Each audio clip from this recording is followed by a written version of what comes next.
పాడేరులో BJP కార్యకర్తల సమావేశంలో AP BJP chief PVN Madhav కీలక వ్యాఖ్యలు చేశారు. జీవో నెంబర్ 3 విషయంలో వైసీపీ అధినేత జగన్మోహన్ రెడ్డిని నిలదీయాలని పిలుపునిచ్చారు.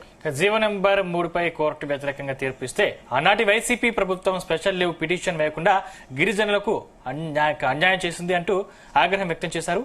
ఆపరేషన్ కగార్ కారణంగా గిరిజన ప్రాంతాల్లో ప్రశాంతత ఏర్పడిందన్నారు. ఆపరేషన్ కగార్ తో నక్సల్స్ ఏరివేత వల్ల శాంతియుత వాతావరణం ఏర్పడిందని తెలిపారు.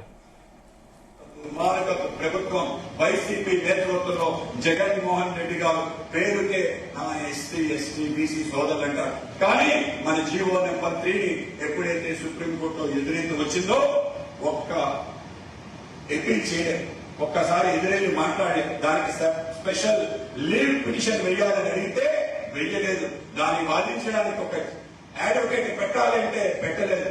తన యొక్క అనేక అవినీతి కేసులు కానీ అనేక రకాల ఇతర దుర్మార్గ కేసులకి ఇతర ప్రతిపక్షాలని కేసుల్లో ఎక్కించడానికి వేల కోట్ల రూపాయలు ఖర్చు పెట్టిన జగన్మోహన్ రెడ్డి మన కోసం ఒక్క రూపాయి ఖర్చు పెట్టలేదనే విషయం మనందరం కూడా గుర్తించుకోవాలి. ఇవాళ మన ప్రాంతంలో వైసీపీ సంబంధించి ప్రజాప్రతినిధులు గెలిపించాం. తప్పనిసరిగా అడగాలి, జీవో నెంబర్ 3ని అమలు కాకుండా చేసింది ఎవరు? వైసీపీ కాదా అని చెప్పి అడగాలి. తప్పనిసరిగా రాబో కాలంలో మొన్ననే చంద్రబాబు నాయుడు గారు ఆదివాసీ దివస్ లో చెప్పడం జరిగింది. ఈ యొక్క జీవో నెంబర్ 3కి తప్పనిసరిగా స్పెషల్ లీవ్ పిటిషన్ కూటమి ప్రభుత్వం వేస్తుందని మీ అందరికీ తెలియజేయడానికి గర్వపడుతున్నాం.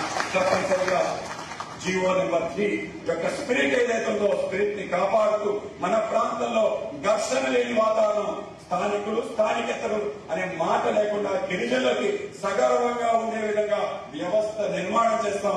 భారతీయ జనతా పార్టీ ఆ విధంగా చేస్తుందని మీ అందరికీ తెలియజేస్తున్నాం. కూటమి ప్రభుత్వం తప్పనిసరిగా మన హక్కులన్నీ కూడా భంగం కలగకుండా కాపాడడానికి పనిచేస్తుంది.